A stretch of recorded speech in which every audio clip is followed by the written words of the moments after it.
Hello everyone, আসসালামু আলাইকুম। আমি আজকে নিয়ে চলে এসেছি আবার একটা নতুন ভিডিও। আজকে হচ্ছে 12ই রবিউল, ঈদ মিলাদ উন নবী মুবারক। মানে হচ্ছে আমার নবী সাল্লাল্লাহু আলাইহি সাল্লামের আজকে জন্মদিন। আর সেই উপলক্ষে আমাদের গ্রাম থেকে একটি ছোট্ট আয়োজন করা হয়েছে। আজকে কোনো হিন্দু ভাই বোন ও মুসলিম ভাই বোন কেউ খালি হাতে যাবে না। আমাদের গ্রামের তরফ থেকে আজকে সকলকে মিষ্টি মুখ করানো হচ্ছে। আর আমার ভিডিওটা যদি একটু হলেও আপনাদেরকে ভালো লেগে থাকেন তাহলে লাইক কমেন্ট শেয়ার করে যাবেন। আর এইদিকে সিন্নি দেওয়া হচ্ছে, আর আমার হঠাৎ করে একটা পার্সেল এসে গেছে। আর কি পার্সেল এসেছে আমি ওগুলোই আপনাদেরকে দেখাচ্ছি। আর আমার হাজব্যান্ড বাড়িতে থাকে না বলে আমি সমস্ত বাজার অনলাইন থেকেই করি।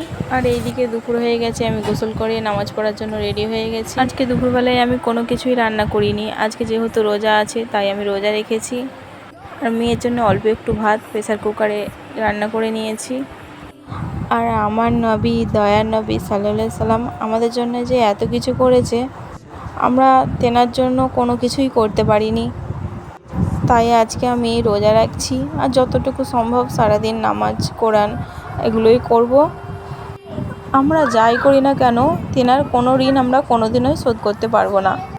তো আমার নামাজ পড়া হয়ে গেছে, এবার আমি একটু কোরআন পড়ছি।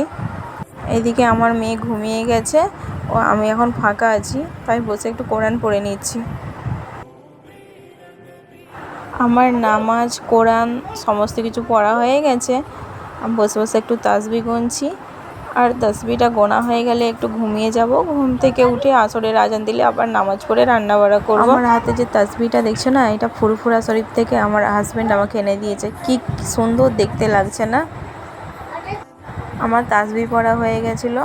তাসবিহ পড়া হয়ে যেতে আমি একটু ঘুমিয়ে গেছিলাম। ঘুম থেকে উঠেছি, আসরের আজান হয়ে গেছে, তাই উজু করে আমি আবার আসরের নামাজটা পড়ে নিতে বসেছি। আসরের নামাজ পড়া হয়ে গেলে আমি রান্না করব। রান্না করার জন্য একটু আলু কেটে নিয়েছি। এই আলুটা আমি ছোলা দিয়ে ভাজা করব। আর আলুটা যখন আমার লাল লাল হয়ে যাবে না, তখন এর মধ্যে আমি ছোলা দিয়ে একটু ভেজে নামিয়ে নেব। আর আমার ছোলা আলু ভাজা কমপ্লিট। আর এদিকে বেসন একটু গোলার জন্য বেসনের মধ্যে একটু লঙ্কা গুঁড়ো হলুদ গুঁড়ো দিয়ে মাখিয়ে রেখে দিয়েছিলাম। ওর মধ্যে একটু পানি দিয়ে দিয়েছি, দিয়ে ওটাকে ভালোভাবে নেড়ে গুলিয়ে নিতে হবে। আজকে আমি আলুর বড়া বানাবো, তাই বেসনটাকে আগে ভালোভাবে গুলে নিচ্ছি। আমার বেসনটা পুরো ভালোভাবে গোলা হয়ে গেছে। বেসনটাকে পুরো ভালোভাবে গুলে নিয়েছি। এবার এটা কিছুক্ষণের জন্য রেস্টে রেখে দেবো। আর আগে থেকে আমি কিছুটা আলু কেটে নিয়েছিলাম, একদম সরু সরু পাতলাভাবে কেটে নিয়েছি। ঠিক এই রকমভাবে কেটে নেবেন আপনারা। তো আমার আলু কাটাও হয়ে গেছে। কড়ার মধ্যে একটু তেল ঢেলে দিয়েছি। আর আগে থেকে যেই বেসনটা আমি গুলে রেখেছিলাম না, ওর মধ্যে ওই বেসনেতে একটা করে আলু ডুবিয়ে তেলের মধ্যে ছেড়ে দিতে হবে। ওই একইভাবে আবার বেসনের মধ্যে ডুবিয়ে আমি তেলের মধ্যে ছেড়ে দিচ্ছি।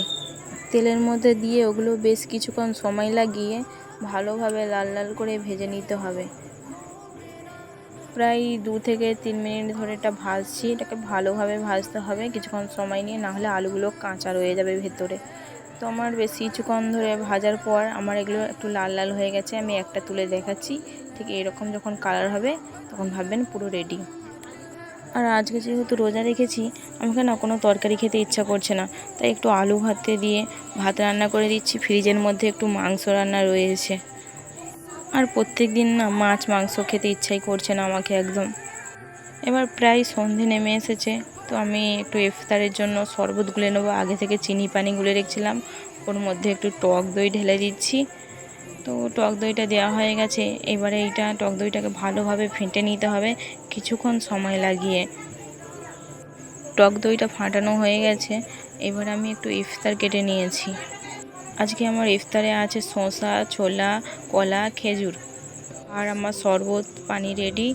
আর কিছু তেলে ভাজা করে নিয়েছি, তেলে ভাজাটা দেখুন। তো আমার সমস্ত ইফতার রেডি হয়ে গেছে। এবার আমি উজু করে আসছি, ইফতারটা কাছে নিয়ে বসবো আর দোয়া চাইবো। আর আল্লাহর কাছে শুকরিয়া আদায় করব যে আল্লাহ পাক আজকে আমার নসিবে যে যে খাবারগুলো রেখেছিল আমি সেইগুলো পাচ্ছি।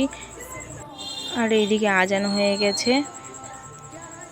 আমি ইফতার করছি, আমার মেয়ে এসে আমার গালে চুমু দিচ্ছে।